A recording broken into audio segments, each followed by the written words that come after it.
पिछली कक्षा में हम लोगों ने देखा लाइट चैप्टर के अंतर्गत प्रकाश परावर्तन और अपवर्तन में जो इंट्रोड्यूस हुए, उसके बाद हम आज का यह तीसरा क्लास है।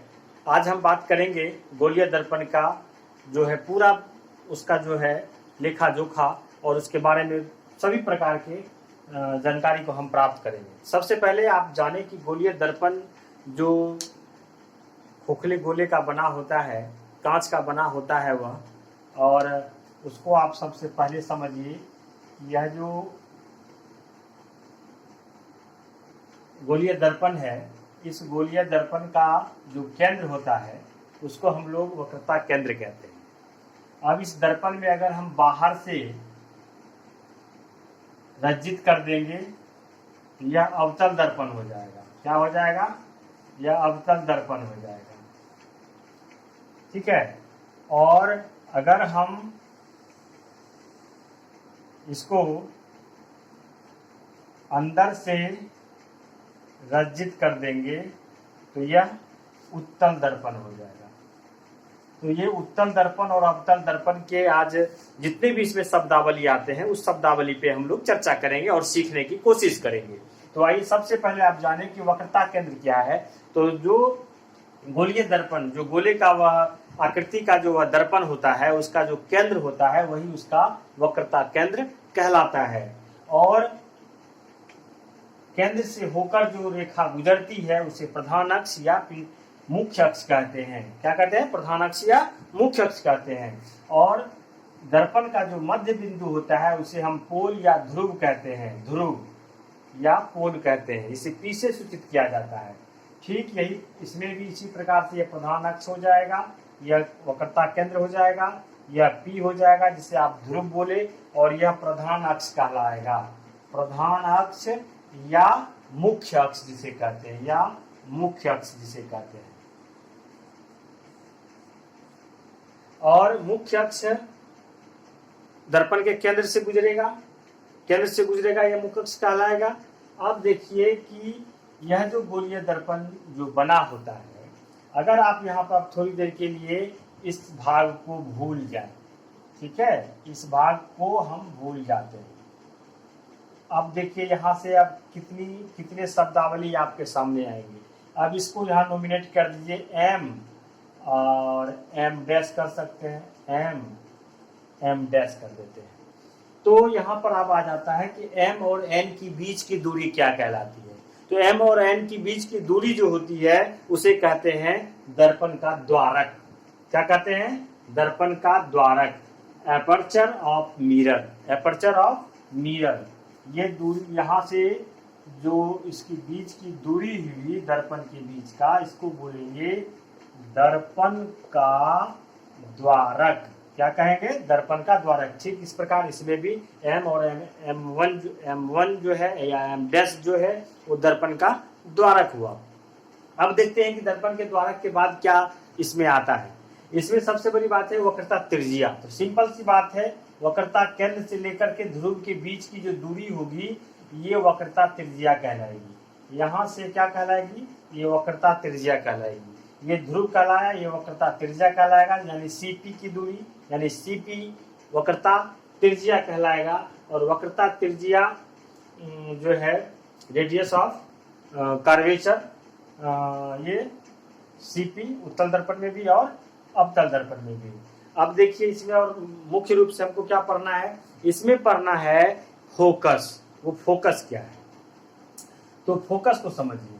अब इसमें कुछ परिभाषाएं हैं, उसको परिभाषा को भी अगर हम देखें तो वक्रता केंद्र को भी आप समझ लीजिए कि गोले का जो केंद्र है दर्पण सदृश जो बनता है, और पी ध्रुव हुआ दर्पण का मध्य बिंदु, और एम या एम डैश ये दर्पण का द्वारक हुआ। प्रधान अक्ष सीपी यानी कि वक्रता केंद्र से ध्रुव से होकर के गुजरने वाली जो रेखा है वह मुख्य अक्ष या प्रधान अक्ष कहलाएगी, या केंद्र से होकर गुजरने वाली रेखा मुख्य अक्ष या प्रधान अक्ष कहलाती है। प्रिंसिपल एक्सिस को अंग्रेजी में बोलते हैं। अब आइए कि फोकस कैसे, फोकस तो देखिए परावर्तक सतह कौन सा है, परावर्तक सतह ये है, तो परावर्तक सतह की चौड़ाई तो ये द्वारक हो गया। अब देखिए कि यहाँ पर किस प्रकार से बनेगा, इसको आप साफ फिगर बना के हम आपको समझाते हैं।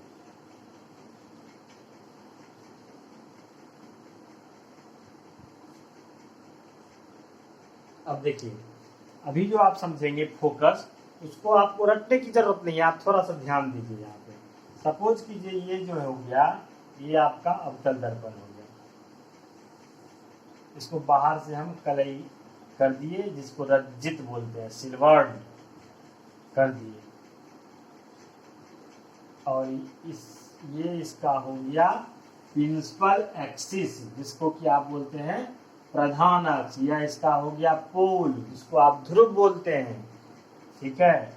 और इसको मान लीजिए बड़ा है तो केंद्र यहाँ मानते हैं, और फोकस इस बीच में होता है। अब देखिए किरणें किस प्रकार से परावर्तक सतह पर किरणें गई, ये फोकस से होके गुजर जाती है, यह भी फोकस से होके गुजर जाएगी, फिर एक रेखा गई, यह भी गुजर गई, रेखा सीधी रेखा में जाती है। तो यहाँ जो हुआ ये फोकस कहलाता है। क्या कहलाया? फोकस कहलाया। ये वक्रता केंद्र का फोकस कहलाता है। फोकस वक्रता केंद्र का नहीं, दर्पण का फोकस कहलाता है। अब इस फोकस को समझने के लिए इसे हम शब्दों में इसे सहेजेंगे। परावर्तक सतह के सामने से जब प्रकाश की किरणें आती हैं और मुड़कर जहाँ पर अभिसरित होती है, अभिसरित मतलब जहाँ पर मिलती है, इसीलिए अभिसरित हुआ। इसीलिए अवतल दर्पण को जो है ना, अवतल दर्पण को एक और नाम से जानते हैं, अभिसरित हुई, इसीलिए अभिसारी दर्पण इसको कहते हैं। क्या कहते हैं? अभिसारी दर्पण। समझ लीजिए, किरणें जहाँ पर अभिसरित होती है ना, इसलिए इसको अभिसारी दर्पण क्या कहा गया, कॉनकेव को। इसको कॉनकेव मिरर बोलते हैं अंग्रेजी में, ठीक है। ये तीनों एक नाम। अब देखिए कि ये जो फोकस हुआ, और फोकस से लेकर के ध्रुव के बीच की जो दूरी होगी वह फोकस दूरी कहलाएगी। मेरे ख्याल से इसको समझने में कहीं दिक्कत नहीं रहा होगा। अब हम इसी प्रकार उत्तल को समझते हैं। उत्तल दर्पण में क्या है, अब आप इसको साफ कीजिए। अब उत्तल दर्पण में क्या है उसको समझिए।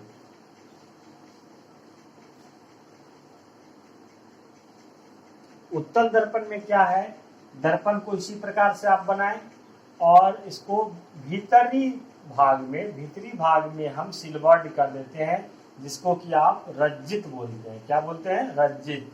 यह इसका प्रधान अक्ष हो गया, ठीक है। अब देखिए यह इसका पोल हो गया, यहाँ लिखिए पोल। ये इसका दर्पण का द्वारक हो गया, क्योंकि परावर्तक सतह इधर से है। यह प्रिंसिपल अक्ष हो गया आपका, यहाँ यह वक्रता केंद्र हो गया। अब देखिए कि ये परावर्तक सतह, यहाँ से प्रकाश की किरणें आई, मुड़ गई, ठीक है, रिटर्न हो गया।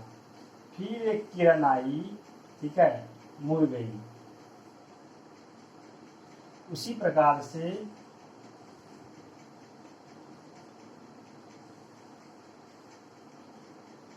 अब देखिए ये जो किरणें जो मुड़ी परावर्तित हुई, ये कहीं पर जाकर के आपको काल्पनिक रूप से मिलता हुआ प्रतीत होता है उत्तल दर्पण में, है ना। काल्पनिक रूप से आपको मिलता हुआ, और यही जो है फोकस कहलाता है।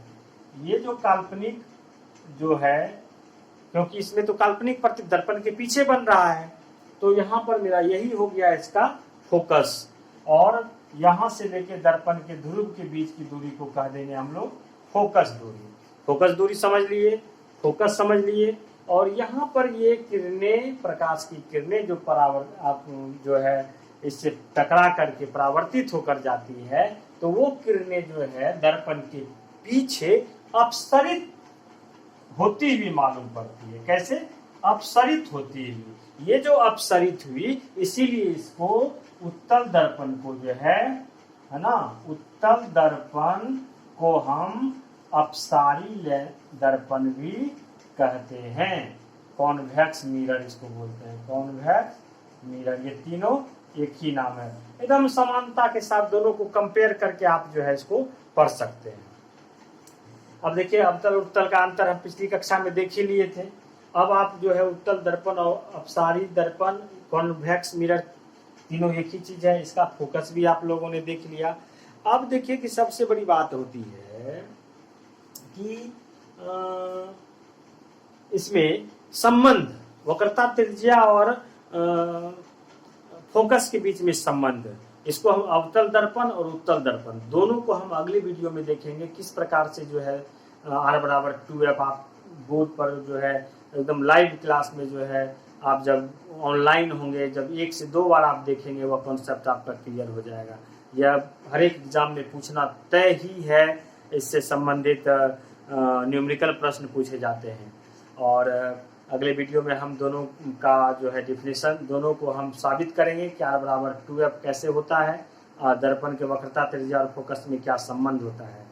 तब तक के लिए हम विदा चाहेंगे और हम आपसे चाहेंगे कि इस चैनल को अभी तक अगर सब्सक्राइब नहीं किए हैं तो लाल बटन को दबाकर सब्सक्राइब करें, साथ ही बेल आइकन में दबा करके ऑल कर दें और अपने मित्रों को यह शेयर करें जो आपके क्लासमेट हैं और जो पढ़ने वाले छात्र हैं, पढ़ने वाली छात्राएं हैं, उन्हें यह शेयर करके उनको जानकारी अवश्य दें। तब तक के लिए धन्यवाद।